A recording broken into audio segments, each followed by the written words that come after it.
Welcome to Speaking of Business, conversations with Canadian innovators, entrepreneurs, and business leaders. I'm Goldie Hyder, President and CEO of the Business Council of Canada. Today, I'm speaking with Don Lindsay, President and CEO of Teck Resources. Teck is Canada's largest diversified resource company, a leading producer of copper, zinc, steelmaking coal, and energy.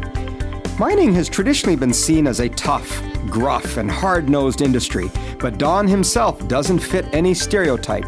In fact, his reputation as one of the most admired CEOs in Canada's resource sector owes a lot to the care he consistently shows for his family, employees, country, and the global community. Enjoy our conversation. Don, thanks for doing this. Delighted to be here, Goldie. Well, we'll see how you feel about that when it's over. I guess. But I've listened to a couple of the other ones and they were very good. I'm glad to hear it. So let's start with who you are. Who's Don Lindsay? What's your story? I'm a dad, 3 daughters, the delight of my life. I'm a Canadian. I've lived coast to coast. I was a Newfoundlander for 5 years. I grew up in Toronto. My family's from Alberta. I live in BC now. I've canoed 26 of Canada's rivers in the north and Ontario and Quebec. Kind of proud of being a Canadian. And now you call BC home? I certainly do. I'm passionate about BC.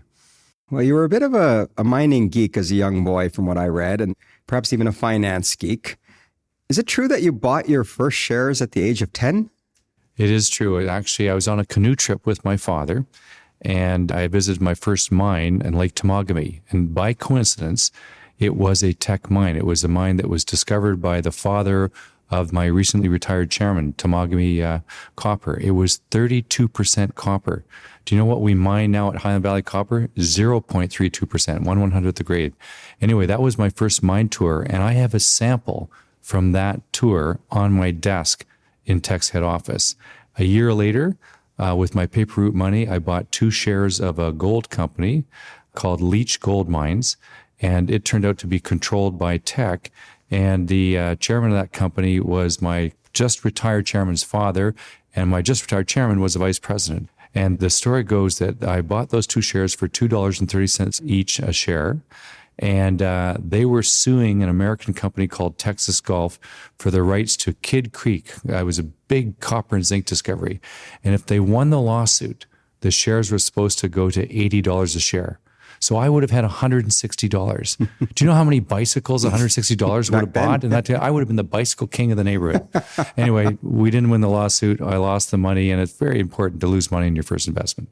What lesson did you learn from that? Well, first of all, that there's more to the story than you might have been told, that assessing all the risks and developing, I'd call it critical thought. Stories can get very exciting and get all wrapped up in it, but being able to analyze things and sort of make up your own mind about some issues is pretty important. Did you always know you were going to get into mining? No, in fact, most people thought I was going to be a doctor because my father was a doctor. I actually come from a long line of doctors. This is in the 60s, but, doctors tend to socialize with doctors. All the other mothers wanted their sons to become doctors, rightly or wrongly, that's how it was. And most of my parents' friends' sons did become doctors, and I didn't. And when I was being driven down to Queen's University to enter mining engineering, so the first year of engineering is still general, but the second year you're starting to specialize, I had the classic line delivered by my mother about 10 miles outside of Kingston. She said, "Now, you're going into mining engineering. Doesn't that make it more difficult for you to get into medicine?" I mean, it's one of those things, but... Tell me how you really feel, Mom. Yeah. But you know what? In the end, I think she's probably pleased on how it worked out. Yeah, you went through a circuitous route, banking. How did you end up in finance? So I studied mining engineering. I did go off to work in the mines. I'd worked underground in uranium cities in northern Saskatchewan. And then I worked in a large open pit iron ore mine, the Iron Ore Company of Canada. Brian Mulrooney was president of the company at that time. And then the deep recession of 1982-83 hit, and I was on a special task force of Brian Mulrooney's to help reduce the size of the workforce. And so everything I did meant that people lost their jobs. And so ultimately, I could see my own number on the wall coming up quick, and I went back to school and got an MBA at Harvard. And that led me into the financial area, where for the first 2-3 years, I thought I'd be working as a generalist. I'd find what I wanted to do for the rest of my life, some new passion.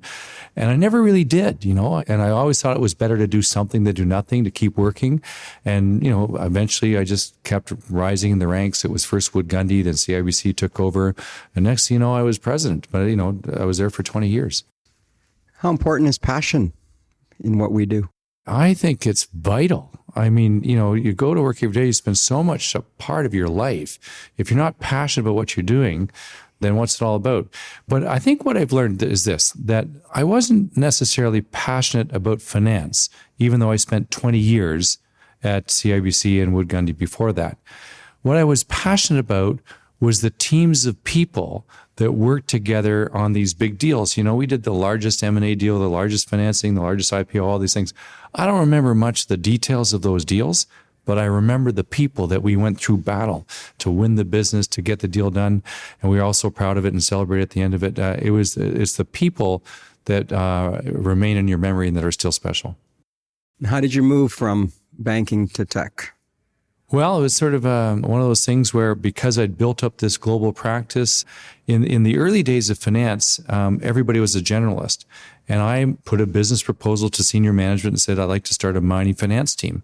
And eventually they said yes. And I was the first full-time employee, and a friend of mine, Warren Gilman, was sort of half-time, and then he became full-time. And we built this thing up with offices in Toronto and New York and Vancouver and Sydney, Australia and London. And next thing you know, we sort of built this capability that the clients, including Teck, where I am now, but at the time, Noranda and Falconbridge and so on, that they really appreciated I'd call it the intelligence of what their competitors were doing. As we traveled the world, we could bring back, this is before the internet, of course, we could bring back information about who was buying copper, who was selling zinc, like what were they really thinking strategically.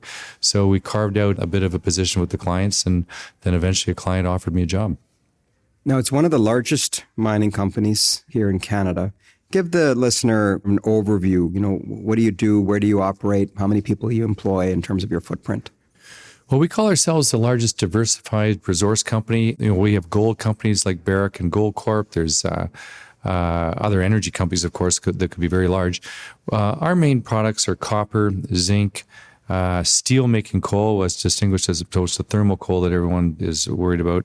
And then the energy division, that we do have an oil sands operation in partnership. Suncor is the operator, and then Total from Paris as well. So 4 main divisions. But in fact, it's said that we either produce or consume every single element in the periodic table. And that's because we have a large complex in Trail, British Columbia that it's like a very complicated chemistry set, and all sorts of elements and minerals are involved in that. So we also produce like gold and silver and molybdenum and indium, which you need in all of your flat screens on your phone or your TV, germanium for infrared night vision, that sort of thing, all sorts of crazy elements. So it's a fascinating place.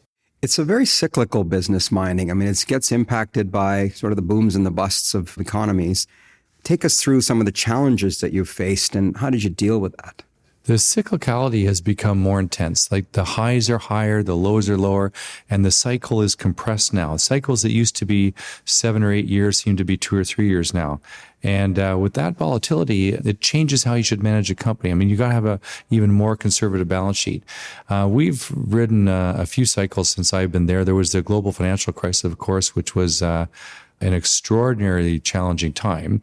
We had just made a very large acquisition, little over $13 billion. Wow. And when we announced the deal, because it was an innovative structure, our share price went up about $10. The buyer's share price went up in 2 or 3 days. Sounds good. And the New York hedge funds were actually protesting the deal, buying stock to try and vote it down.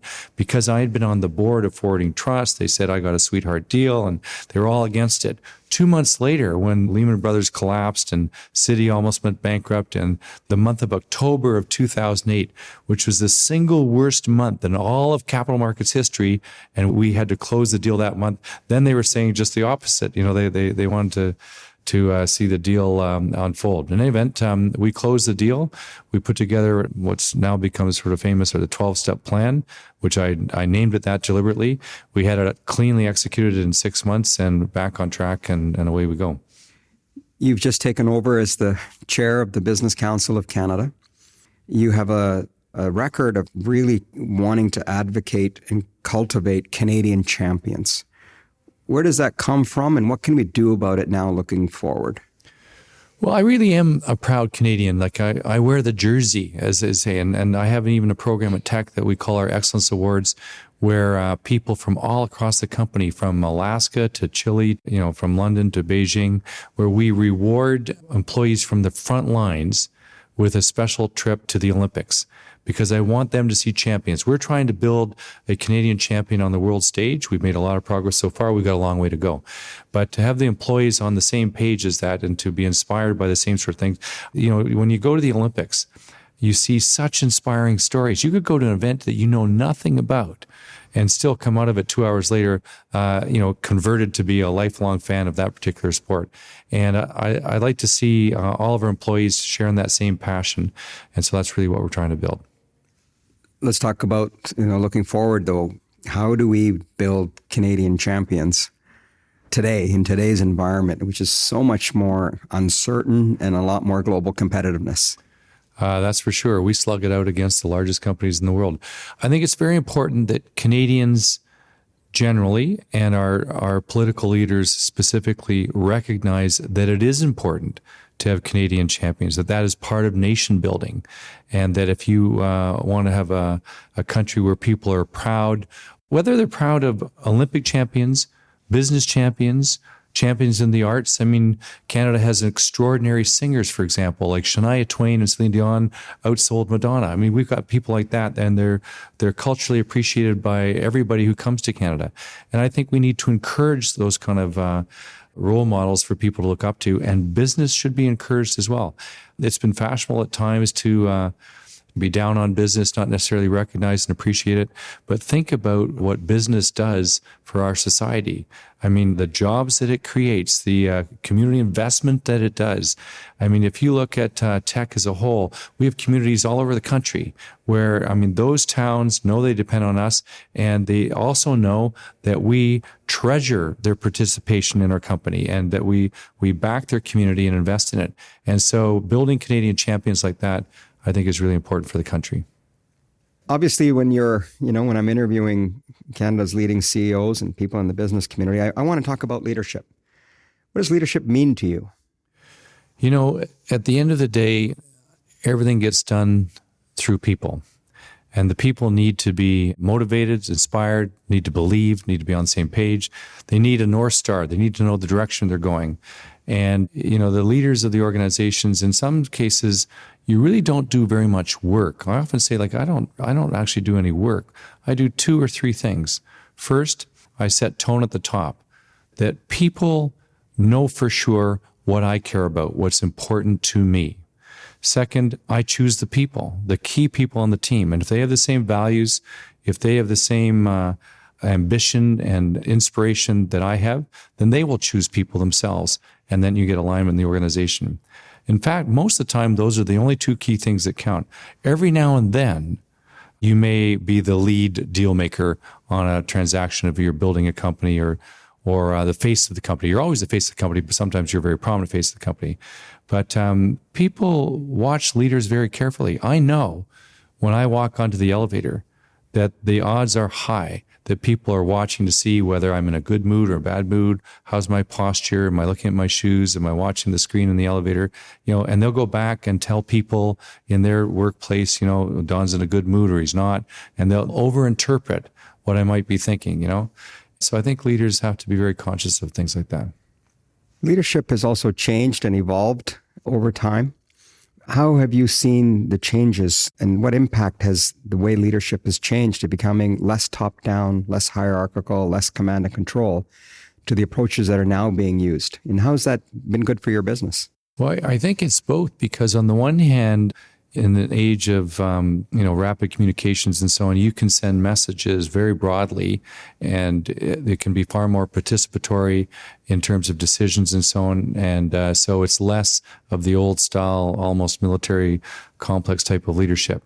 On the other hand, for large businesses, public companies in particular, the world has evolved such as that, like regulators, the securities commissions and so on, want to have a neck to grab. They want to have someone who has signed off and verified everything and who has taken responsibility. And it's now evolved to a point that I don't think is really practical, although it's just the way it is, where they hold one person accountable for everything, where all sorts of decisions have to go to the very top and be signed off.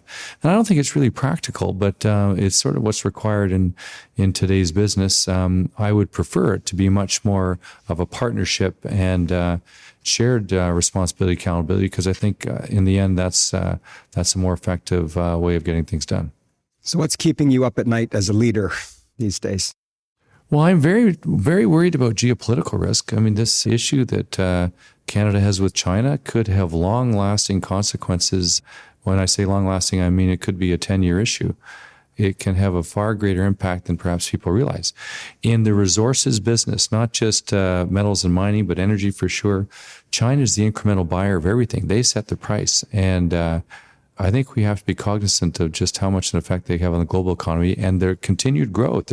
We think their growth is slowing down to 6.4%, but the math is 6.4% of last year's GDP is a bigger number than it was the year before. The incremental dollar value of the growth is actually still growing. And so that's not going to stop in the foreseeable future. So we need to figure out how to get along with China. One of the other areas we like to explore is how do leaders at your level manage work-life balance? You've got 3 daughters. Your partner, Jennifer, is getting close to wrapping up her career in healthcare. Yeah, she is.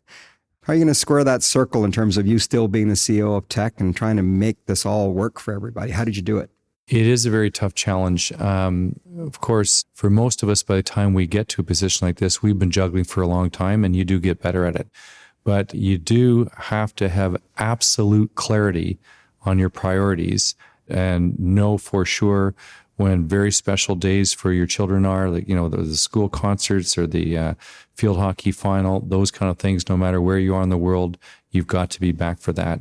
Fortunately, when you are the CEO, you do have a lot of influence over the schedule, so you can make things happen. You have to recognize that there is no such thing as a holiday.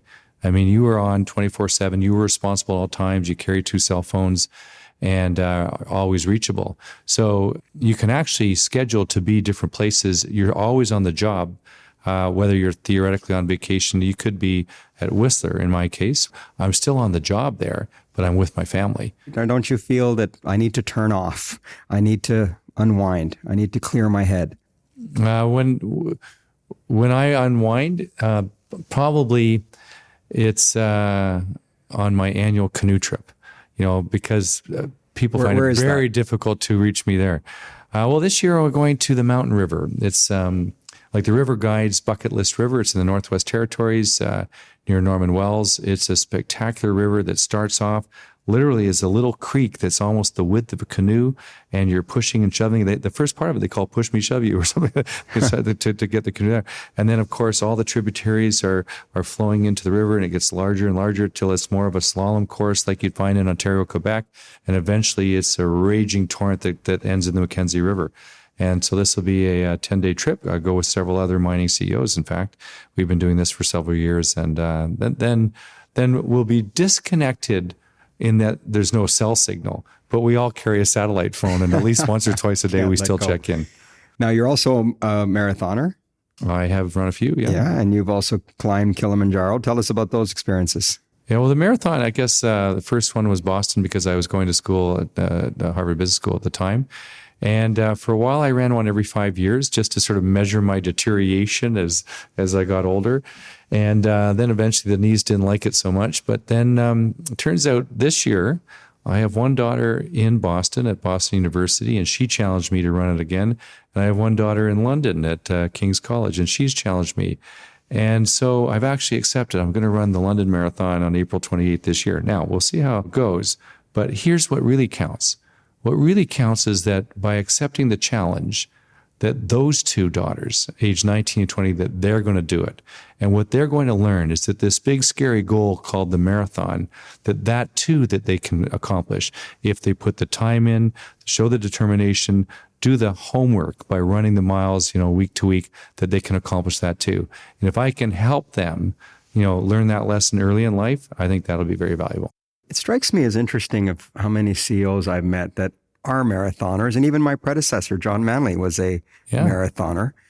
You think there's a reason behind that CEOs, are we suckers for punishment?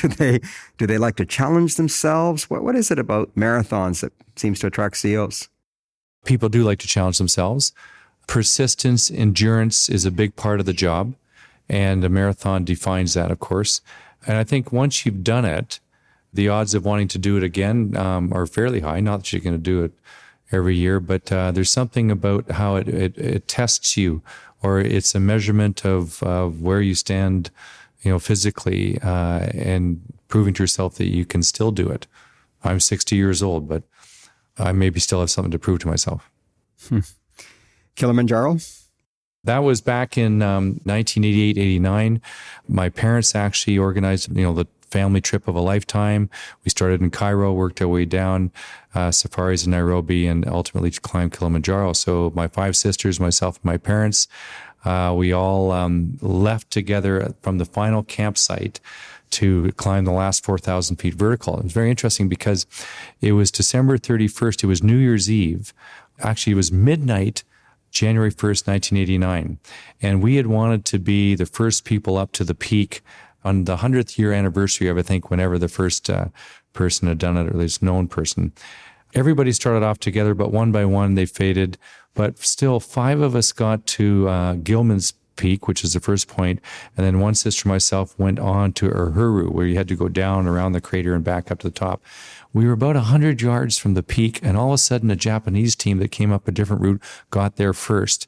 And my sister just sat down in the snow, and our guide, so we tried to get her up, and she would not move.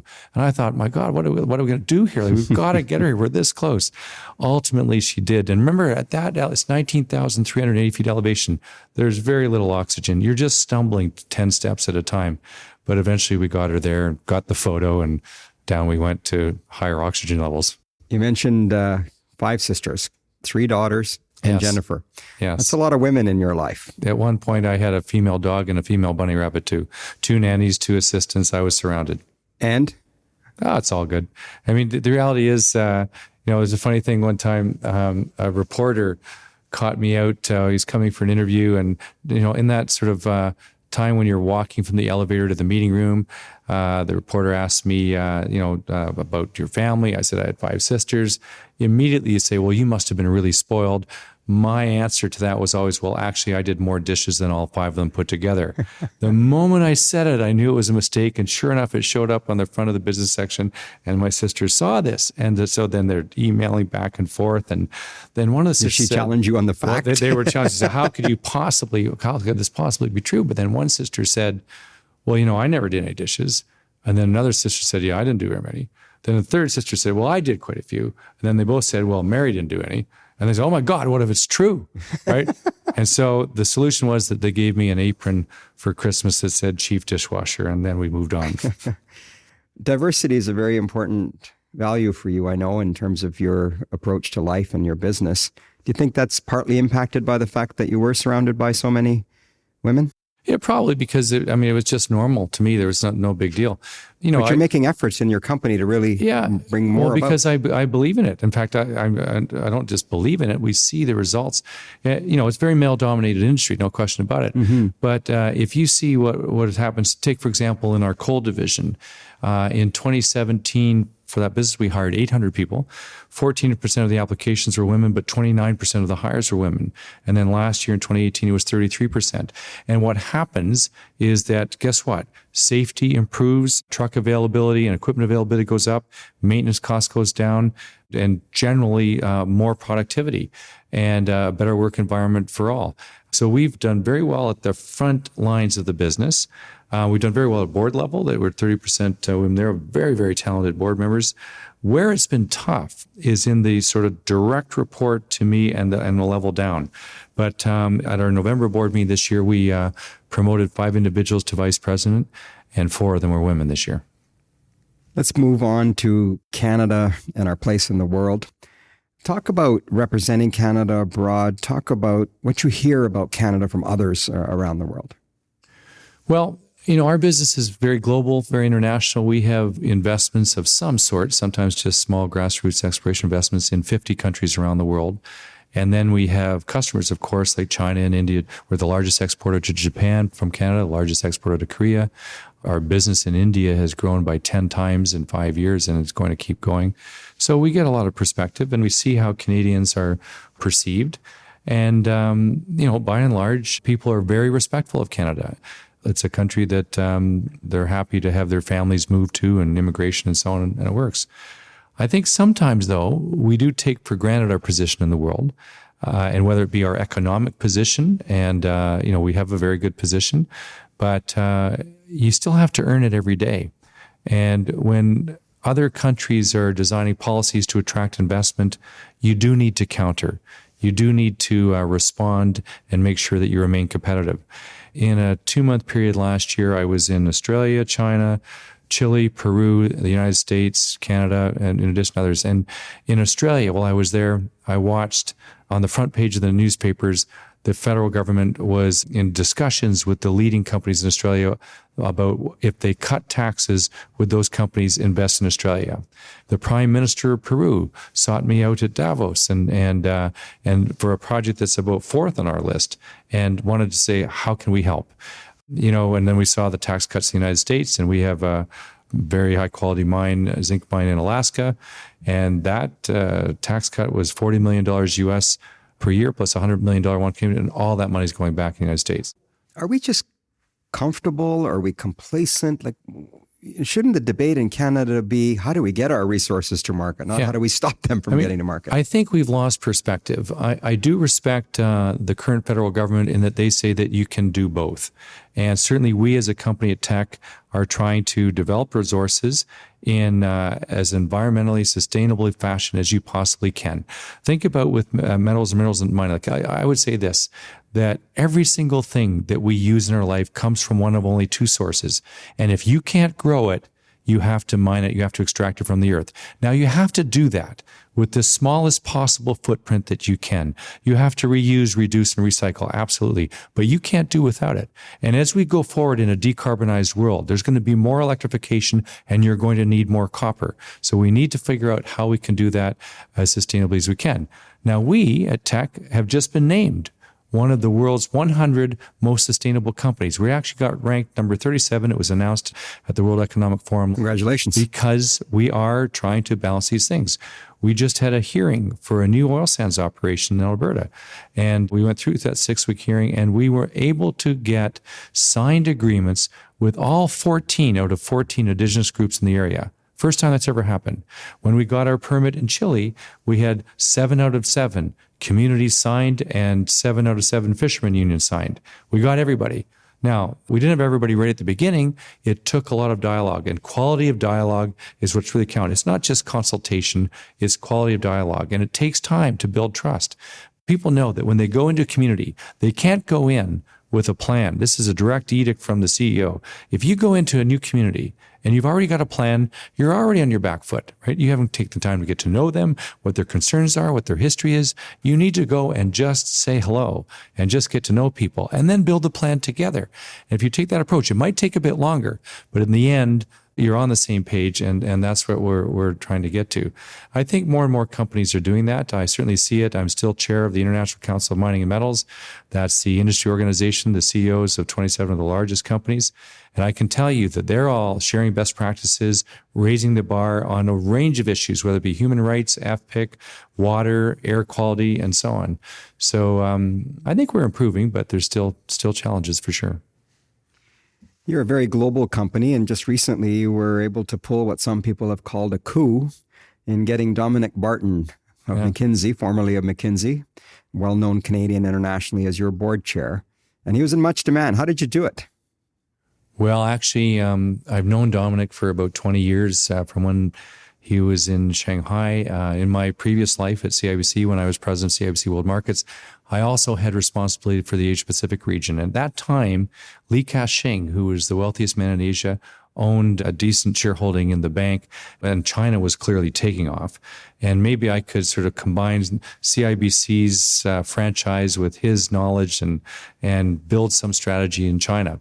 And so I hired McKinsey to help us develop the strategy, and that's when I first met Dominic. And frankly, I think he and I both thought that we've developed a pretty good strategy, but the bank didn't turn out to implement it. But we stayed in touch over the years, and then about 8 years ago, I got serious in recruiting him, and eventually it worked out. But we're absolutely delighted. That's quite the courtship. We're delighted, and I tell you, he's such a good listener. And he's so globally connected, and he thinks laterally, and he knows, like, the chairman runs the board of directors, the CEO runs the company, and he's able to draw out this wisdom and expertise and insight from our board members, just the sort of the style that he has, and he has a natural curiosity. Think of all that he's seen. Think of the world leaders that he's advised, including our own prime minister. And so he's just a tremendous asset, and together, guess what? He wants to do the same thing. He wants to build a Canadian champion on the world stage. So it's very exciting. You raised the issue of the relationship between a board chair and a CEO. And I think many of our listeners who are, in many cases, students in their MBA program and others, probably be curious to see, how does that work and how has that evolved over time? I've seen good examples and not so good examples. And I go back to my time when, as president of CIBC World Markets, I used to have to make quite a few board presentations to our clients, and you could see the dynamics in the boardroom. So I've been very lucky to have had exposure to many, many chair-CEO relationships. I think if people are clear from the beginning, that literally what I just said, that the chair runs the board and the CEO runs the company, and there's going to be a good quality dialogue and alignment, I think it can work well. When it tends to get off track is where a new chair, whether he or she has been a CEO before or not, but has a need to manage, to run, to operate, and isn't quite yet at that stage in life when they can step back, maybe espouse certain principles, but not have to worry about the hands-on day-to-day management or choosing team members and those kind of things. And so that's difficult for some people to do, because all of these people are very accomplished. They got there somehow. They're all type A's. And so many would have difficulty letting go. But I think Dominic, having been in the role that he was in, he's pretty good at it. I suspect one of the things on the board's minds, and probably your mind, is disruption. How much disruption are you facing in mining, and what are you doing to make it an opportunity versus a threat? Well, I would say it varies depending upon what part of our industry you're looking at. But I'll use an example, like autonomous vehicles. I mean, we're all hearing about that and expecting it to sweep through society. It may take a few years longer than people think, but it's not taking longer in our business that we are rolling out autonomous haul trucks. And these are the trucks that are the size of a house. They can carry anywhere from 240 tons to 400 tons per load. If you stood beside the tire would be more than twice your height. And we have these things running in British Columbia and Alberta. Our new mine in Chile is going to have nothing but autonomous trucks there. And it's kind of scary to watch. But one of the things we've learned is that not only they're more productive because there's no shift change or lunch or washroom break, they're lower maintenance costs, much longer tire wear. There's no aggressive drivers driving over sharp rocks. And then here's the thing about sustainability and the footprint, that once you realize that there's no driver on the truck, you don't have to have that human margin of error in terms of the width of the road that you have for the trucks. So now you have a narrower road. That means you'll have a steeper pit wall. When you have a steeper pit wall, that means to access the same amount of copper, you don't have to move hundreds of millions of tons. So that's a smaller footprint, which is what everybody wants. So this is going to have a real impact on our industry. It will, in some cases, displace currently pretty high-paid truck drivers. But we're implementing it right now and guaranteeing that nobody loses a job, and we're retraining them, reskilling, hopefully with success combined with some turnover. But what it does do is it protects jobs. So in this particular copper mine in BC, we may over time lose 100 jobs, but will preserve 900 jobs for another 15 years that otherwise would have been lost when the mine closed down. So, we'll see. Also, we have fleets of drones going everywhere. We have sensors. We have remote sites, an integrated operating center that'll be in Santiago in Chile instead of at 14,000 feet elevation. And, 14,000 feet elevation is a pretty tough working environment. So to move those 250 jobs down the hill to, a nice city and great working environment, there's a lot of things changing in our industry. You've been very active in your community. Teck itself is one of the corporate social responsibility leaders, I would say, and you've been recognized for that. Speak to us about the passion for philanthropy. Where does it come from? Well, I think you learn some of these things growing up, and watching how your parents act, I suppose. And then at different times in your life, a certain moment will occur when all of a sudden you realize you can make a difference and it feels good and you get passionate about it. And then sometimes by good luck or coincidence, an opportunity will present itself that is a little bit life-defining. And in my case, whether it was the opportunity to chair the campaign for BC Children, BC Children's Hospital, and then all of a sudden you realize, this is something that I believe in. Seeing the impact it can have. And it was something that really aligned with Teck's values. And so many communities in British Columbia depended on the BC Children's Hospital in Vancouver because they had the mandate to take care of all 1 million children in BC. Whether it was grandmothers in Kamloops or people in Sparwood or other towns that we had lots of employees, they really wanted to be a part of it. But the most exciting one of all, and this is something that the whole company, whether you work in the copper division, the energy division, or the zinc division, was the Zinc Saves Kids program. And that one came about, was a surprising thing that there was a group called the Copenhagen Consensus, run by a fellow named Bjorn Lomberg. They're a really smart group of people, got Nobel Prize winners and so on.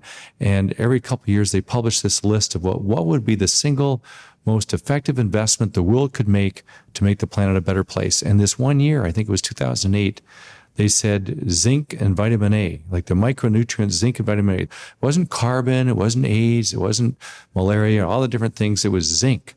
And they said that if you could get zinc to all these sub-Saharan African countries, to the kids there, and in different Southeast Asian countries, that over time, the average IQ of the country would actually increase. And the reason is because zinc promotes brain development in children under the age of 2. And the sad news is that at the time, about 450,000 children under the age of 5 were dying every year of zinc deficiency.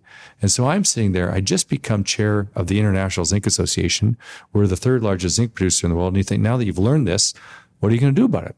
Are you going to wait till you're 85 years old and look back and not have done something? So you think, well, what are we going to do? Like, what do we do? How do we do it? And we ended up partnering with UNICEF. And UNICEF, they took about 1.5 years to check us out, make sure we were good people. But they were our people on the ground who could go into these countries and educate the mothers about the value of zinc. And you know what? The children were dying of is actually diarrhea. And more kids die of diarrhea than malaria and measles and AIDS combined.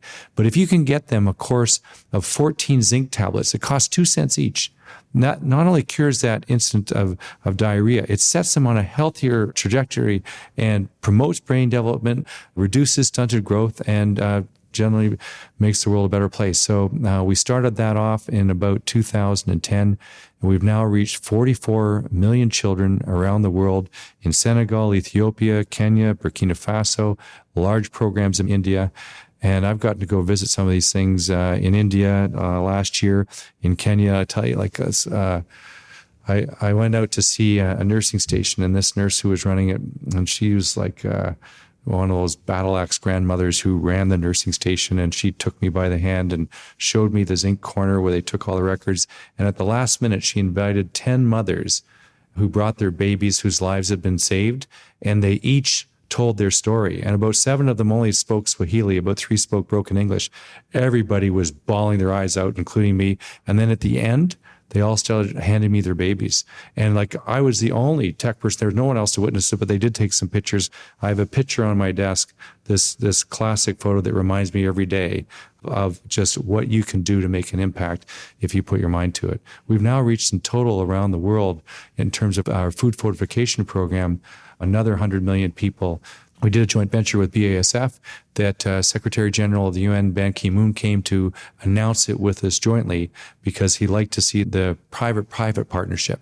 We talk about private-public partnerships, but this is a private-private partnership where we were the catalyst and the zinc provider, and they were able to distribute it. So that's been pretty special. Chance to do a lot of good. That's the biggest thing I've done in my life. It certainly will be. When I'm 85 and look back, that'll be what I'm most proud of. You're also a big supporter of We and We Day. Tell us about that and why you chose them. Yeah, we've been really impressed with Craig and Mark and what they've achieved, and so much benefit to young people and motivating them early on in their lives to make giving back just a part of how they live. So I go in and tell the Zinc Saves Kids story, but I actually have to go and speak to these 20,000 kids in, the big arenas. And it's the most terrifying speaking engagement of my whole year. I mean, especially if your own daughters are in the crowd with their friends and don't screw up, Dad, And, but what I do is I hold up a AA battery, just one AA battery. And I say, if you will bring us your batteries, 3 good things will happen. First, we'll keep those batteries out of landfill. Second, we will recycle every single element of that battery and make it into something new. And third, and then I hold the battery up and I say, there's enough zinc in this one battery to save the lives of 6 children, and we'll make sure that happens. Well, the kids, they go on collections up and down the street. We've now received over 2 million batteries, either directly to Teck or into different collection agencies in different provinces. It's been very impactful. It's a great example of the power of a good message and people.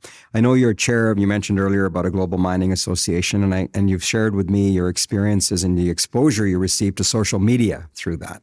You're not an active social media user yourself, I think, but you've really appreciated social media. Tell us about that.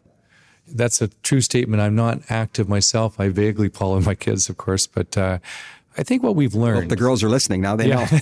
Yeah, I know more than they think I know. But they're doing great. I think we need, whether it's the Business Council of Canada, whether it's the International Council of Mining and Metals, business associations, large businesses, the way we get our message out is changed. We're often very good in the intellectual content, but we're not very good at the delivery and parsing out the audience and who needs to hear what so that it's impactful, so that people absorb the message. And the messages have to be shorter, and they have to be delivered in a user-friendly way if we want people to understand key points that are so vital to our economic health as a country, to the success of companies, to continued employment, to good community investment, all these things. And so it's something that I kind of believe that we all have to raise our game if we want to be impactful at the end. And so that's one of the things I talk about for BCC going forward, that our style of communication has to keep up with the world if we want to be effective. One thing we do, Don, when we wrap up the show here is just a little word play. I say a word and you just say what comes to your mind. All right. Family. My very being. That's not one word, but that's how I feel about it. It's okay. Everybody cheats. Mining. Vital. Banking. Necessary. Marathons. Determination. Yeah, I was hoping you weren't saying fun. CEOs. I didn't realize that one would stump you. That stumped me. What do I say about CEOs? Still people. Canada. My passion. Thanks for doing this, Don. Really appreciate it. Thank you, Goldie. Thanks again to Don Lindsay for being my guest on this episode of Speaking of Business. Subscribe now for more conversations with Canada's top innovators, entrepreneurs, and business leaders. Search Speaking of Business wherever you find podcasts, or visit speakingofbiz.ca, that's biz with a Z, to join our email list and follow us on social media. Until next time, I'm Goldie Hyder.